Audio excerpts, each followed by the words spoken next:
March 23, 2019. Tucson, Arizona. Marcus Rodriguez had been riding with the Hells Angels for 15 years, but he'd never seen fear like this in Bulldog's eyes.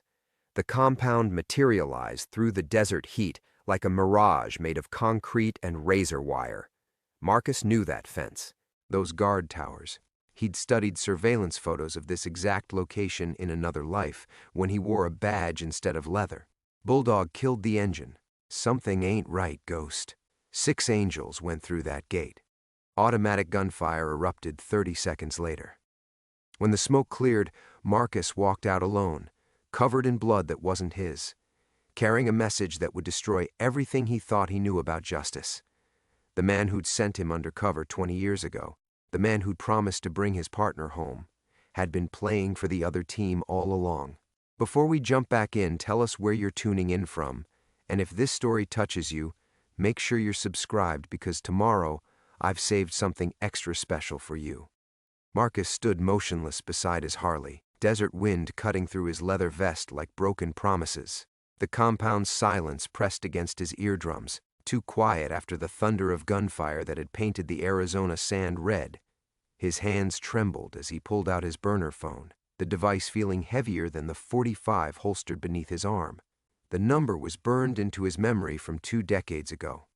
Deputy Director William Hayes, DEA. The man who'd recruited him fresh out of the Marines. The man who'd sworn on his daughter's grave that Marcus would bring his partner Danny home from Mexico. Hayes had lied about everything. Marcus's thumb hovered over the screen.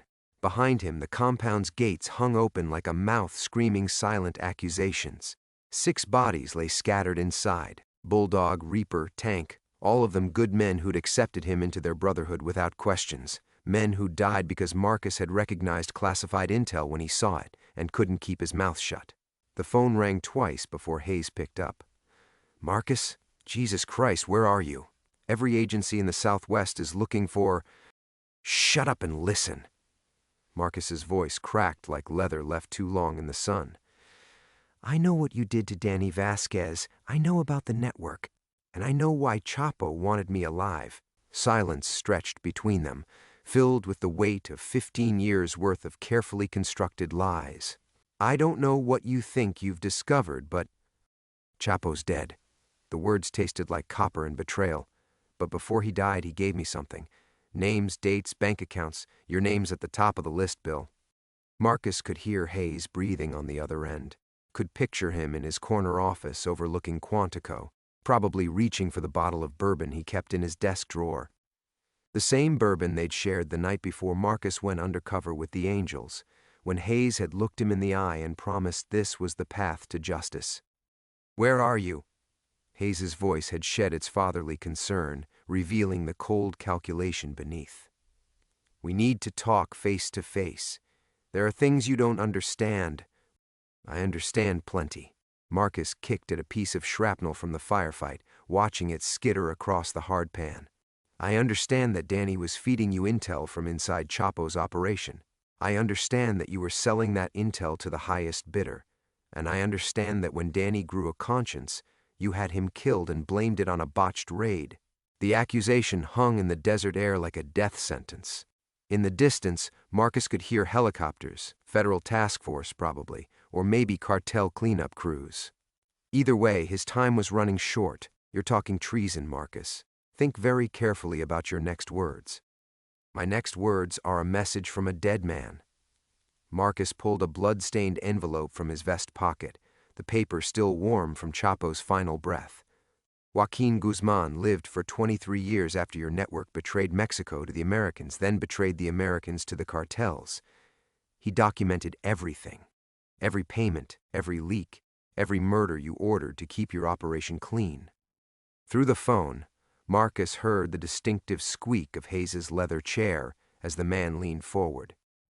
That chair had been Marcus's confessional for years, where he'd reported on angel gun runs and drug shipments, where he'd slowly fed information that had led to dozens of arrests, information that had probably been sold to rival cartels before the ink dried on his reports. What do you want? Hayes's mask was slipping completely now, revealing the desperate criminal underneath the federal badge. Justice for Danny. Justice for the angels who died today because you needed me silenced. Marcus looked back at the compound one last time, memorizing the faces of men who'd trusted him with their lives. And justice for every cop and agent who died because you turned the war on drugs into your personal profit center. You have no idea the forces you're dealing with, son. This goes higher than you can imagine. People who make El Chapo look like a street corner dealer. The endearment son cut deeper than any blade. For 15 years, Marcus had carried the guilt of his partner's death, had worn it like chainmail beneath his angel colors. Now that weight was transforming into something sharper, deadlier. Then it's time someone cut the head off the snake. Marcus ended the call and pocketed the phone. The helicopters were closer now, their rotors beating the air like mechanical vultures. Marcus swung his leg over his Harley and kicked the engine to life, the familiar rumble vibrating through his bones. In his vest pocket, Chapo's envelope crinkled against his chest with each heartbeat. A dead man's insurance policy that would either expose the truth or get Marcus killed. Probably both. Want to find out what explosive evidence Chapo left behind and how deep this conspiracy really goes? Make sure you're subscribed because tomorrow's chapter reveals the shocking contents of that blood-stained envelope and the impossible choice Marcus must make. The Harley's engine growled beneath Marcus like a caged animal as he twisted the throttle, kicking up clouds of Arizona dust that would mask his trail for exactly 12 seconds before the helicopter's thermal imaging locked onto his heat signature. He had maybe 20 minutes before the net closed completely. 20 minutes to reach the one place where federal badges meant nothing and questions weren't asked. The road stretched ahead like a black scar across the desert, wavering in the heat shimmer that rose from asphalt baked to the consistency of tar. Marcus leaned into the curve, feeling the familiar burn in his lower back where shrapnel from a Tijuana warehouse explosion still lived beneath his skin. 15 years of hard riding had carved permanent grooves in his spine, but the pain kept him sharp, kept him remembering why he'd traded his federal badge for angel colors. Danny would have been 53 today. The thought hit him like a physical blow as he crested a ridge and saw the sprawling compound below, Prospect Ridge, the angels called it. Home, the only real home he'd known since Hayes had burned his old life to the ground and left him bleeding out emotionally in a Mexican morgue, identifying what was left of his partner. The main clubhouse sat at the center like a fortress, its adobe walls scarred by decades of desert storms and federal raids. Motorcycles lined the front courtyard in perfect formation. Harleys, choppers, a few custom builds that cost more than most people's houses. American flags snapped in the wind alongside the distinctive Death's Head banner that had become Marcus's true colors. He could smell the place before he reached the gates. Motor oil and leather, mesquite smoke from the barbecue pit, the sharp tang of desert sage. Beneath it all, something else, the metallic scent of tension that preceded violence. The brothers knew something was wrong. They always did. Marcus killed the engine and sat for a moment in the sudden silence, feeling Chapo's envelope crinkle against his chest. The blood on the paper had dried to the color of rust, but he could still smell it, copper and fear and the desperation of a dying man who'd finally found his conscience. Ghost, Jesus Christ, we thought you were dead. The voice belonged to Tommy Wrench Morrison, the club's sergeant-at-arms and the closest thing Marcus had to family. Wrench jogged across the courtyard, his massive frame moving with surprising grace for a man who'd spent 20 years building custom bikes and breaking legs with equal precision. Behind him came Sarah Martinez, the club's unofficial den mother and the only woman who'd ever looked at Marcus without trying to solve the puzzle of his damaged soul. Radio went dark 2 hours ago, Sarah said, her voice carrying that careful note of concern she used when she was trying not to show how much she cared. Heard federal chatter about a situation at the old Morrison ranch. Marcus climbed off his bike, his legs suddenly unsteady. The adrenaline was wearing off, leaving behind the familiar weight of exhaustion and something deeper, the bone-deep tiredness of carrying secrets that could get everyone he cared about killed. It's handled, he said, but his voice betrayed him. Wrench studied his face with the intensity of a man who'd survived 3 tours in Afghanistan by reading subtle signs of danger. Bulldog and the boys? The question hung in the air like smoke. Marcus felt something crack inside his chest, a hairline fracture in the wall he'd built around his emotions. These people trusted him. They'd taken in a broken federal agent and given him purpose, brotherhood, a reason to keep breathing when the nightmares of Danny's death threatened to drown him. And now his past had come for them with assault rifles and federal warrants. They're gone. The words came out barely above a whisper. Sarah's hand found his shoulder, her touch warm through the leather of his vest. All of them? Marcus nodded, not trusting his voice. In the distance, he could hear the helicopters circling like buzzards, their rotors beating a funeral rhythm against the desert sky. Soon they'd expand their search pattern. Soon they'd come here, to the one place Marcus had dared to call sanctuary. "We need to talk," he said finally, pulling away from Sarah's touch before he broke completely. "All of us. Church meeting, now." Wrench's hand instinctively moved to the 357, holstered at his hip, an old habit that had kept him alive through 2 decades of club wars and federal harassment. "How bad is it, Ghost?" Marcus looked around the compound, memorizing details he'd taken for granted for 15 years, the hand-painted sign above the garage that read, "American Iron, American Pride." The vegetable garden Sarah tended behind the main building, the collection of vintage Harleys that Wrench restored with the patience of a monk. Everything he was about to lose. "Bad enough that when I tell you what's coming," Marcus said, feeling Chapo's envelope burn against his chest like a brand, "you're going to wish I'd never walked through those gates." The clubhouse fell silent as Marcus pushed through the heavy oak doors, his boots echoing against hardwood floors stained with decades of spilled beer and honest sweat.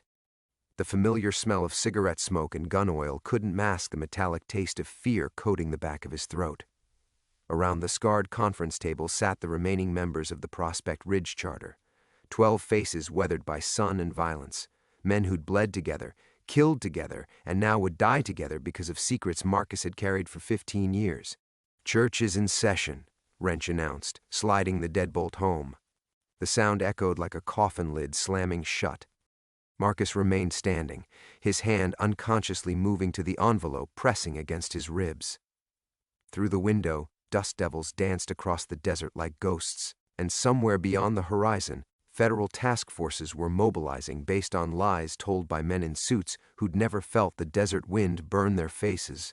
"Before I say anything," Marcus began, his voice steady despite the earthquake building in his chest, "I need you all to know that everything I'm about to tell you is going to sound like the ravings of a paranoid burnout, but every word is true." Spike Martinez leaned back in his chair, tattoos writhing across his forearms like living serpents. "Just spit it out, Ghost. We're family here." Family. The word hit Marcus like a sledgehammer. He'd forgotten what that meant until these broken men had shown him brotherhood without conditions, loyalty without questions. Now he was about to repay their trust by painting targets on their backs. Marcus reached into his vest and withdrew the blood-stained envelope, placing it on the table like evidence in a murder trial. The paper seemed to glow under the harsh fluorescent lights, Danny's blood forming patterns that looked almost like fingerprints. "El Chapo is dead," Marcus said.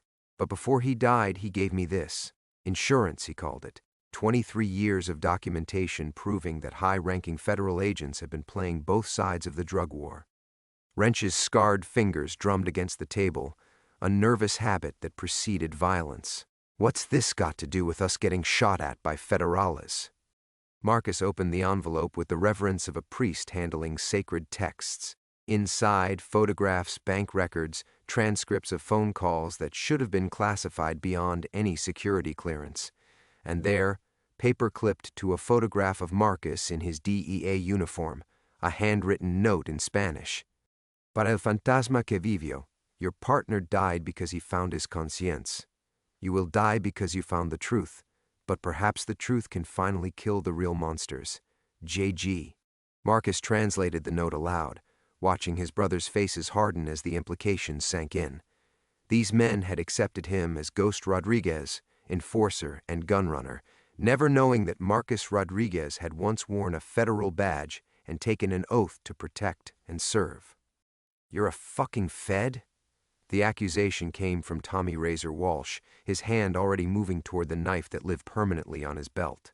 15 years and you're a goddamn snitch?" "Former Fed," Marcus corrected, but the distinction felt meaningless now. DEA deep cover. My partner and I were supposed to infiltrate Chapo's organization in 1987. Instead, we walked into an ambush. Danny died, and I thought it was my fault. Bad intel, rushed planning, rookie mistakes. He pulled out a photograph. Himself and Danny Vasquez in Mexico, young and confident, and stupid enough to believe they were fighting the good fight. Behind them, partially visible in the background, stood a man Marcus hadn't recognized until Chapo's files filled in the missing pieces. But it wasn't bad intel. Danny had discovered that our handler was selling information to the cartels. High-level operational details, agent identities, raid schedules, everything. When Danny tried to go through proper channels, they had him eliminated and made it look like cartel retaliation. Sarah's voice cut through the stunned silence like a blade. "Who's your handler?" Marcus felt his world tilt on its axis as he spoke the name that had haunted his nightmares for 15 years.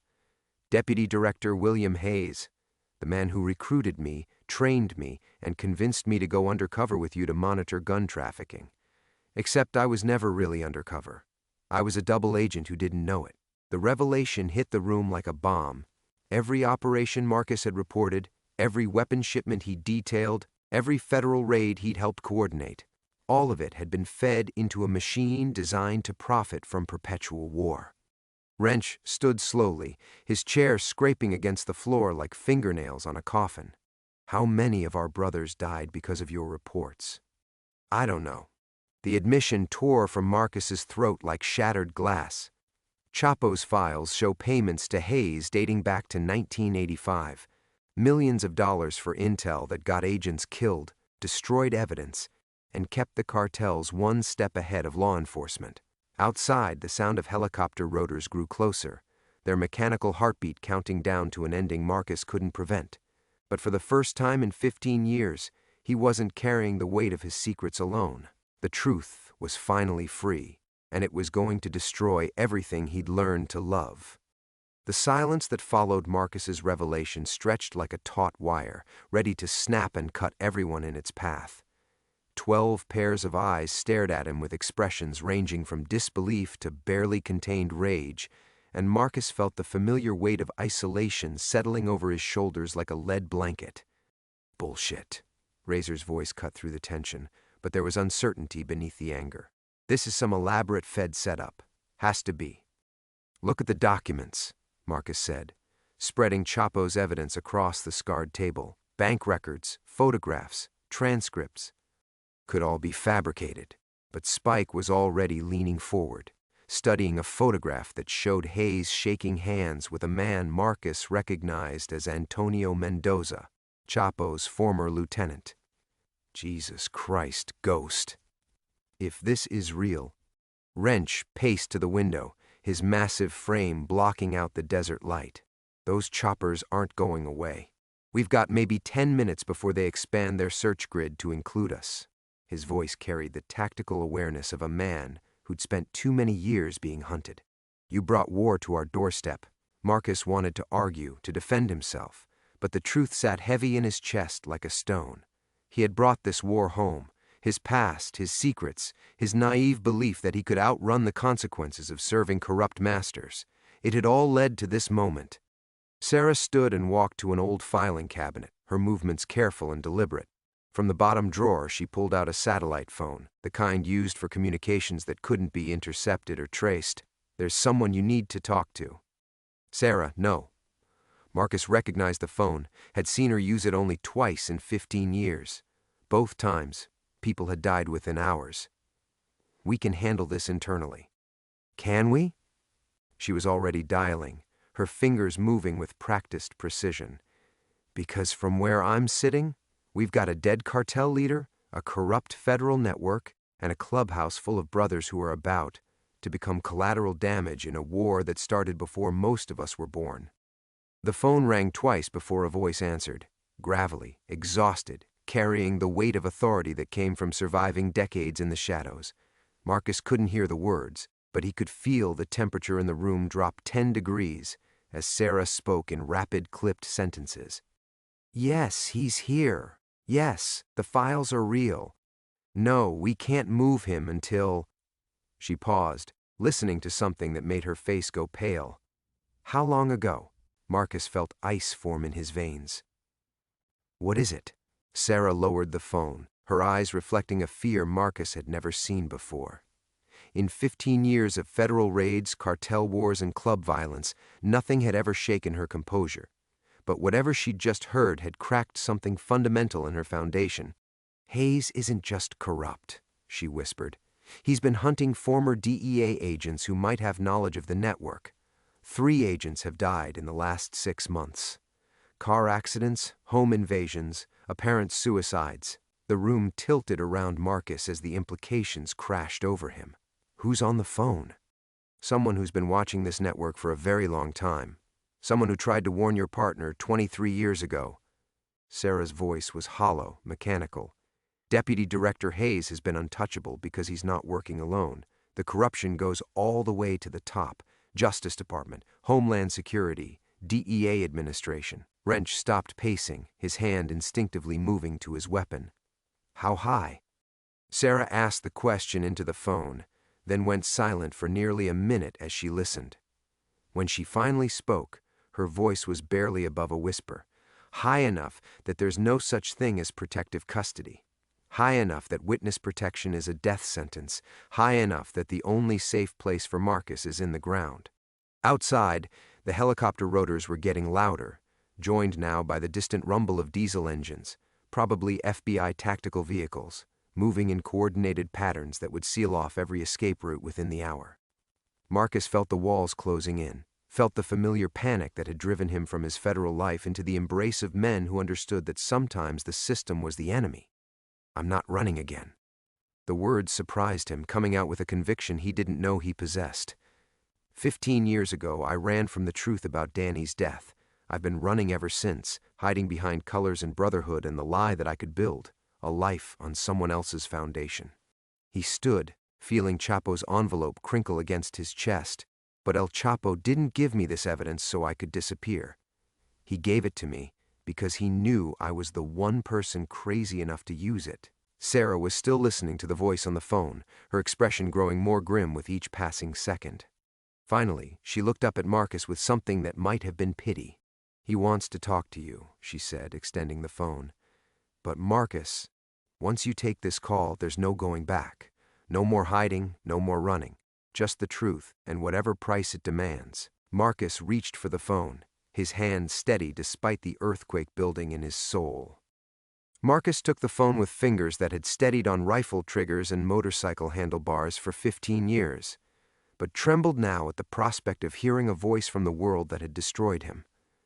The satellite connection crackled with static that sounded like distant gunfire. Ghost Rodriguez. The voice on the other end was gravelly, worn smooth by decades of cigarettes and classified conversations.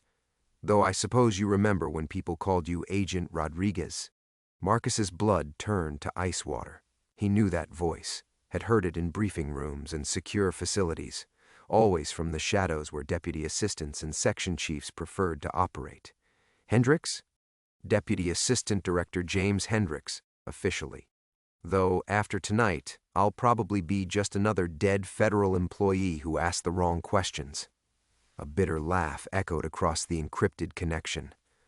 I tried to save your partner, Marcus. God help me, I tried.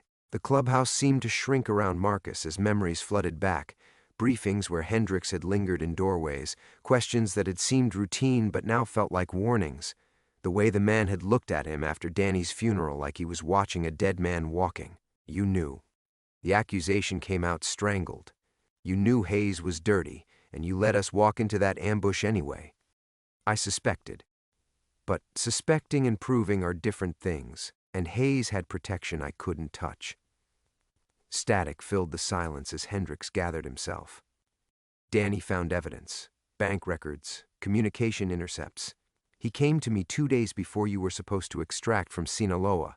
Said he had proof Hayes was selling operational intelligence. Wrench stepped closer, his expression shifting from suspicion to something darker as he watched Marcus's face crumble. Around the table, the other brothers leaned in, sensing the approach of revelations that would change everything they thought they knew about loyalty and betrayal. I told Danny to wait, Hendricks continued, each word landing like a physical blow. Told him we needed more evidence. Cleaner chains of custody. I was going to pull you both out within 48 hours and build a case from safety. The old man's voice cracked. But Danny wouldn't listen. Said too many agents were dying, too many operations were being compromised. Said he couldn't live with himself if more good people died while he sat on evidence. Marcus closed his eyes, remembering his last conversation with Danny.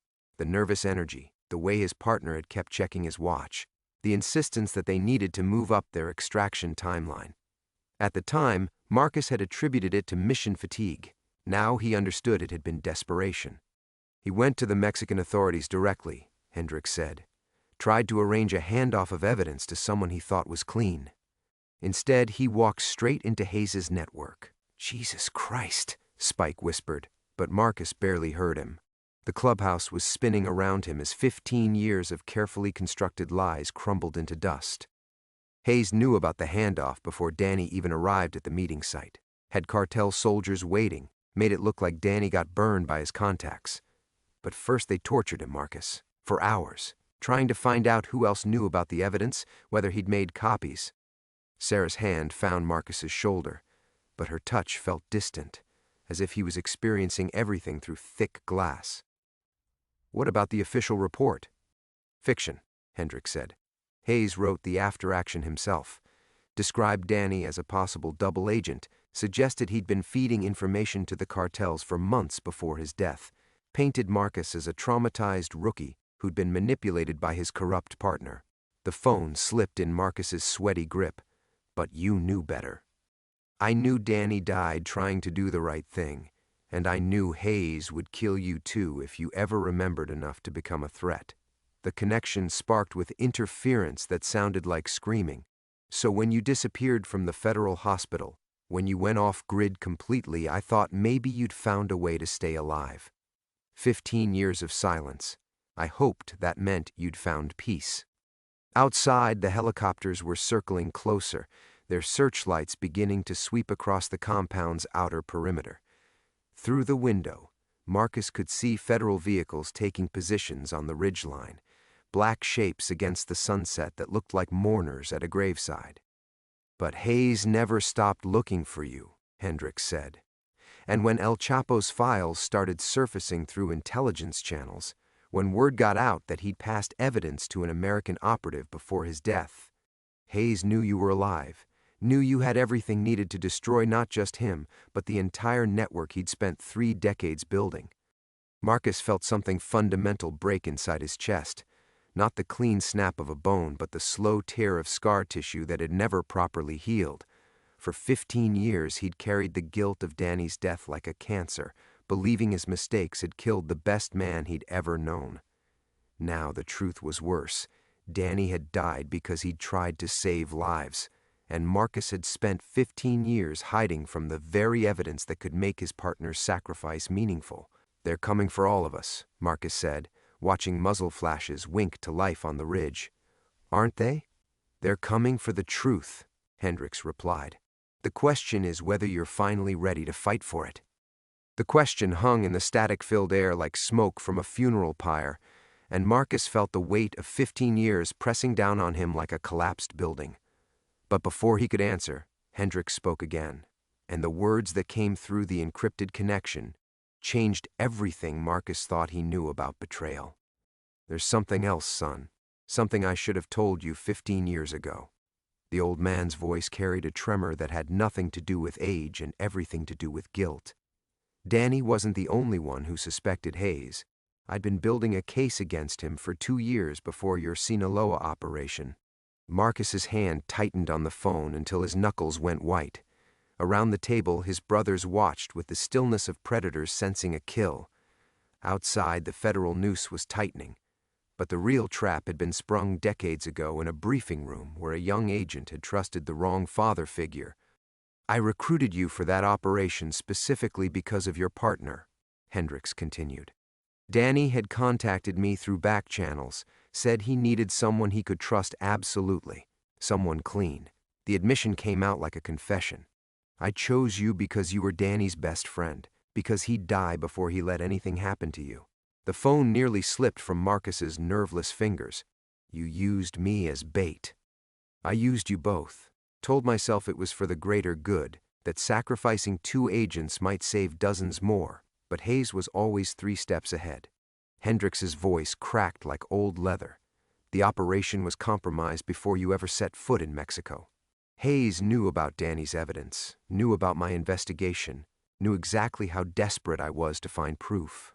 Marcus felt the clubhouse tilting around him as the final pieces of a 15-year puzzle locked into place. Every decision that had led him to this moment, his recruitment by Sarah, his acceptance into the Angels, even his presence at the compound when El Chapo's men arrived, none of it had been chance. Hayes let you escape the ambush, Marcus whispered, understanding flooding through him like ice water. He wanted me alive. He wanted you broken, traumatized, convinced that your partner's death was your fault. The connection sparked with interference, but Hendrix's words cut through the static like a blade. A living agent carrying guilt and classified knowledge, but no memory of what really mattered. You were the perfect insurance policy. Sarah stepped closer, her face pale with dawning comprehension. The Angels weren't random either, were they? Hendrix was quiet for so long that Marcus thought the connection had died. When he finally spoke, his voice carried the weight of a man preparing for his own funeral. Sarah Connor, former FBI Organized Crime Task Force, recruited by the Justice Department's Witness Protection Division in 1995, then transferred to a classified domestic surveillance unit in 1998. The satellite phone felt like it was burning Marcus's palm. He looked at Sarah, this woman who'd held him through nightmares, who'd taught him to find family among outlaws, who'd made him believe he could build something clean from the wreckage of his federal life. "You're a Fed," he said, the words tasting like ashes in his mouth.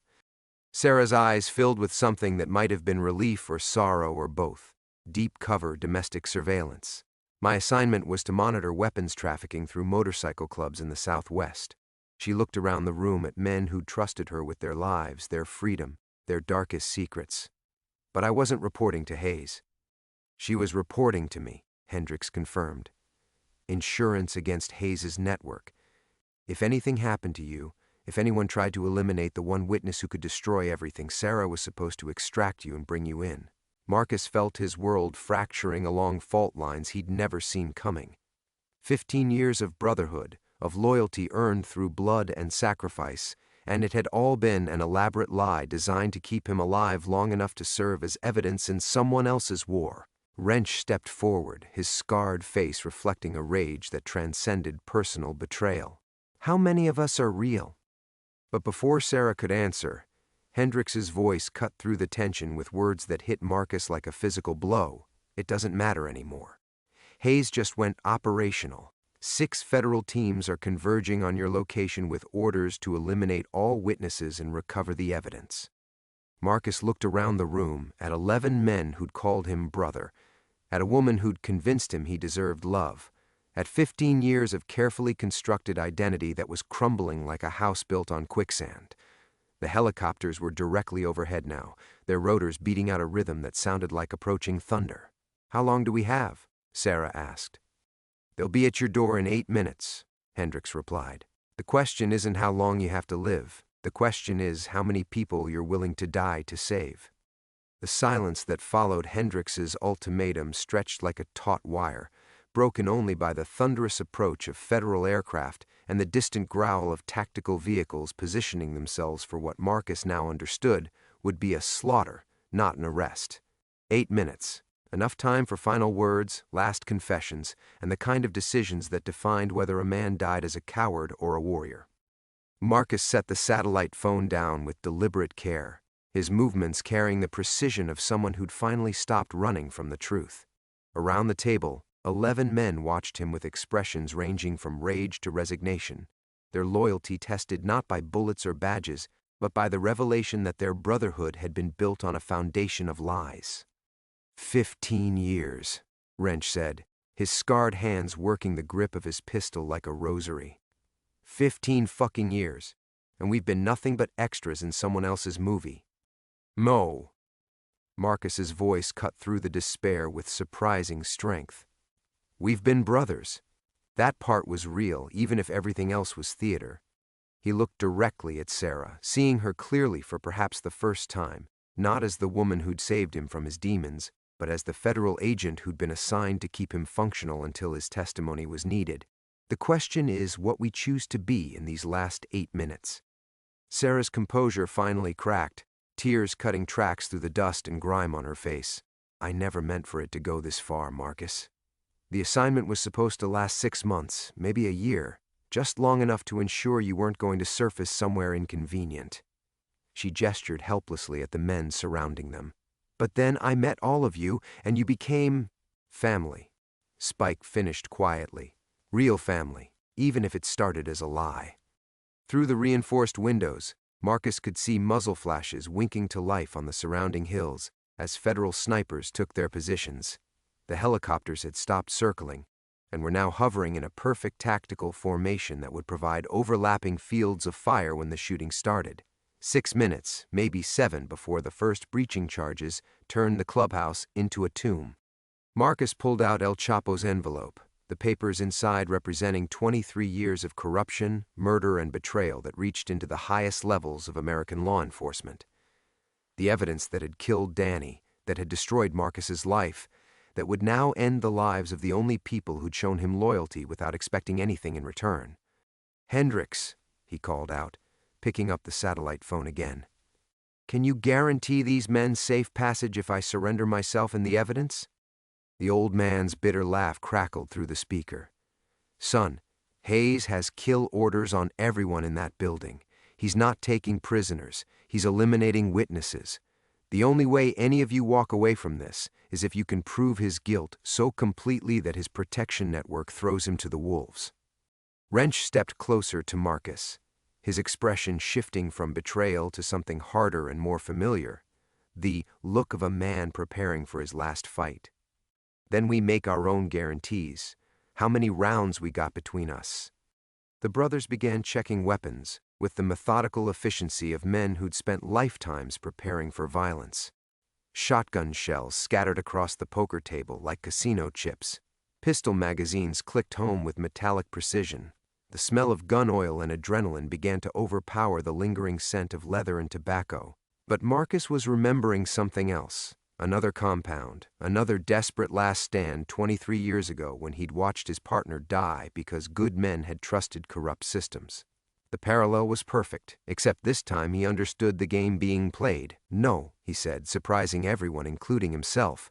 "We're not dying to protect Hayes' secrets. We're living to expose them." Sarah wiped her eyes, federal training reasserting itself despite the emotional chaos. "Marcus, there's no way out of here. Even if we had transportation, they've got air support. And—" "We don't need to escape," Marcus interrupted, pulling out his phone, the same device he'd used to document El Chapo's final moments. "We need to broadcast. The implications hit Spike first. Live stream the evidence. Put it out there before they can silence us." "More than that," Marcus said, his mind racing as the pieces of a desperate gambit began falling into place. "We put it out there with context. Real time, in our own words, while federal agents are trying to murder us to keep us quiet." He looked around at faces that had become as familiar as his own reflection. "We make ourselves too public to disappear." Outside, the tactical teams were moving into final assault positions, their movements visible through night vision scopes as dark shapes flowing across the desert like spilled oil. 4 minutes until the shooting started, maybe 5 if they were lucky. Marcus opened his phone's camera function, feeling the weight of history pressing down on his shoulders. Danny's sacrifice, 15 years of running, and now this. The chance to turn victims into witnesses, to transform a massacre into testimony that no corrupt network could suppress. "Time to find out if the truth is bulletproof," he said. Marcus pressed record, and the small camera lens became a window into 15 years of buried truth. The red light blinked like a heartbeat as he held the phone steady, knowing that somewhere in the digital ether, his words were already beginning their journey to platforms that even Hayes couldn't control.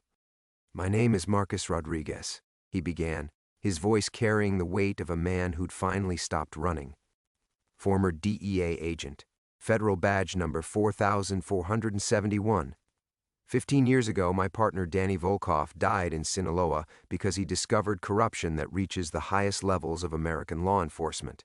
Behind him, his brothers formed a protective semicircle, their weapons ready, but their attention focused on the small device that had become more powerful than any gun. In approximately 3 minutes, federal agents under the command of Deputy Director William Hayes are going to execute everyone in this room to protect that secret. Through the reinforced windows, tactical lasers began painting red dots across the walls like deadly constellation markers. Sarah moved to Marcus's side, her federal training warring with 15 years of genuine loyalty as she made her choice. "I'm Special Agent Sarah Connor," she said, her voice steady despite the tears. "Deep cover domestic surveillance, badge number 7733. I can confirm that the operation currently surrounding this location is unsanctioned and designed to eliminate witnesses to federal corruption." She looked directly into the camera. "These men are American citizens whose only crime was offering sanctuary to someone their government abandoned." Marcus felt something shifting inside his chest. Not the familiar weight of guilt that had pressed down on him for 15 years, but something lighter, cleaner.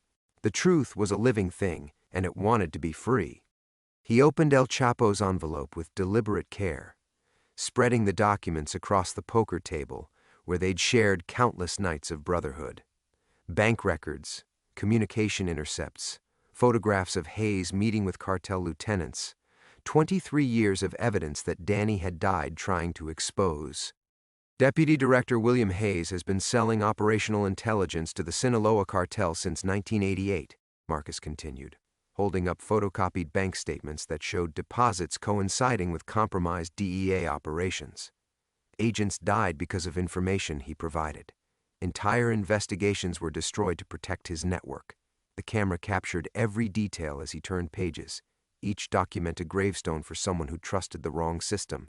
Outside, amplified voices began demanding surrender, but Marcus recognized the theater for what it was. Hayes needed to maintain the fiction of legitimate law enforcement, even as his tactical teams prepared to murder American citizens on American soil. Wrench stepped into frame, his scarred face reflecting decades of hard living and harder choices. "I'm James Wright, Hell's Angels member for 22 years. Former Marine, Purple Heart recipient from Desert Storm." He looked directly into the camera with the unblinking stare of a man who'd seen too much death to fear his own. "These papers prove that our federal government has been in business with drug cartels for over 3 decades. We're about to die for knowing that truth." The sound of breaching charges being positioned reached them through the reinforced walls, metallic clicks that counted down the seconds until violence. But Marcus felt a strange peace settling over him as more of his brothers stepped forward to add their testimony, their voices joining his in a chorus that no amount of federal firepower could silence. "Hayes orchestrated my partner's death," Marcus said, holding up the communication intercepts that showed the deputy director coordinating with cartel soldiers. "Made it look like Danny was the traitor to cover his own guilt. I've spent 15 years believing I failed him, when the truth is that he died because he refused to let more agents die for Hayes's profit." Sarah's hand found his shoulder, and this time her touch felt real in ways that transcended their complicated history. "The corruption network includes federal judges, state prosecutors, and at least 17 active DEA administrators. The evidence in these files could bring down an entire generation of compromised officials." Marcus could hear tactical teams taking final positions outside, their radio chatter filtering through the walls like whispered prayers before battle. But he also heard something else, notification sounds from his phone as the live stream found its audience, as shares and reposts began multiplying their testimony across platforms that operated faster than federal containment.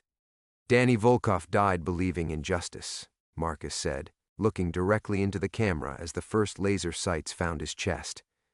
"We're about to die proving that justice is more dangerous to some people than any cartel." He held up the last document, Hayes's handwritten authorization for the Sinaloa operation that had killed his partner. But the truth survives even when the truth-tellers don't. The breaching charges detonated with a sound like the world ending, and Marcus smiled as federal agents poured through smoke and shattered concrete, their weapons raised against men who'd already won the only battle that mattered. The red light on the camera never stopped blinking. 6 months later, the morning sun painted the empty highway in shades of gold and amber, stretching endlessly toward a horizon that no longer felt like an ending. Marcus Rodriguez sat astride a rebuilt Harley at the side of Route 66, the engine ticking softly as it cooled, watching the desert breathe in the early light. The silence wasn't the hollow echo of guilt anymore. It was the deep quiet of a man who'd finally stopped running from his ghosts. The scar tissue across his left shoulder pulled tight when he reached for the thermos of coffee, a permanent reminder of the federal bullets that had found their mark before the tactical teams received their stand-down orders. 6 minutes and 47 seconds. That's how long the live stream had needed to reach critical mass, to become viral enough that even Hayes's network couldn't contain it. 6 minutes and 47 seconds between testimony and salvation, measured in blood and shattered concrete and the sound of Marcus's own voice refusing to break. Sarah's funeral had been 3 weeks ago. Agent Sarah Connor, killed in the line of duty, though the newspapers never mentioned which line or whose duty. Marcus had stood in Arlington Cemetery watching them lower a flag-draped coffin into earth that didn't care about the complexity of loyalty or the weight of 15-year lies. She'd taken 2 rounds to the chest in those final moments, stepping between the tactical team and the camera that had become their lifeline. Her last act had been federal, protecting a witness whose testimony could save the system she'd served her entire adult life. The phone in his jacket pocket buzzed with another media request. 60 Minutes wanted an exclusive. Netflix was discussing a documentary series. 3 different publishers had made offers for book rights to a story that America couldn't stop consuming. The corruption scandal that had brought down 2 deputy directors, 17 administrators, and a federal judge who'd been taking cartel money since the Clinton administration. Marcus deleted the notifications without reading them, same as he had every morning for 6 months. His story belonged to the dead now, to Danny Volkov, who'd died believing in justice, and to Sarah Connor, who'd lived long enough to help deliver it. The living had more important work to do. The Harley's engine caught with a familiar rumble, vibrations traveling through steel and chrome into bones that had learned to carry weight differently. Marcus pulled back onto the highway, wind whipping through graying hair that no longer needed to hide from federal surveillance. The clubhouse was gone, reduced to a crater and crime scene tape that had finally been removed last month. But Brotherhood wasn't bound by geography or buildings. It lived in the spaces between heartbeats, in shared understanding that some things were worth dying for. Wrench had survived the firefight with a collapsed lung and a federal commendation he'd refused to accept. He was running a legitimate motorcycle repair shop in Nevada now, serving coffee to customers who recognized him from cable news but were too polite to ask for autographs. Spike had taken a job with a private security firm that specialized in protecting whistleblowers, former federal agents who'd found their courage in a live stream that proved ordinary people could challenge extraordinary corruption. The miles passed like rosary beads through Marcus's fingers, each one carrying him further from a past that no longer defined him. He wasn't running toward anything specific. There were no coordinates programmed into his GPS, no deadline waiting at journey's end. For the first time in 15 years, Marcus Rodriguez was free to simply exist without purpose beyond the choice to keep moving forward. His phone rang as he crested a hill overlooking a valley where morning mist still clung to creek beds like reluctant dreams. The caller ID showed a number he recognized but rarely answered. Federal Victims Assistance, checking on his psychological welfare with the bureaucratic persistence of a system trying to heal wounds it had inflicted. Marcus let it ring until voicemail claimed it, then pulled over again to watch the sun burn through the mist. Somewhere in that valley, people were starting their days with coffee and newspapers, reading about corruption scandals that felt distant and abstract, unaware that justice sometimes wore leather jackets and died holding cameras instead of badges. The guilt wasn't gone. Marcus suspected it would never be gone completely, but it had transformed into something manageable, something that felt more like remembrance than self-destruction. Danny's voice still visited him in quiet moments, but now it carried approval instead of accusation, the peace of a partner whose sacrifice had finally served its intended purpose. Marcus pulled out his phone and scrolled to a contact he'd saved but never called. Danny Volkov Jr., age 27, a public defender in Chicago who'd watched his father's vindication unfold on live television.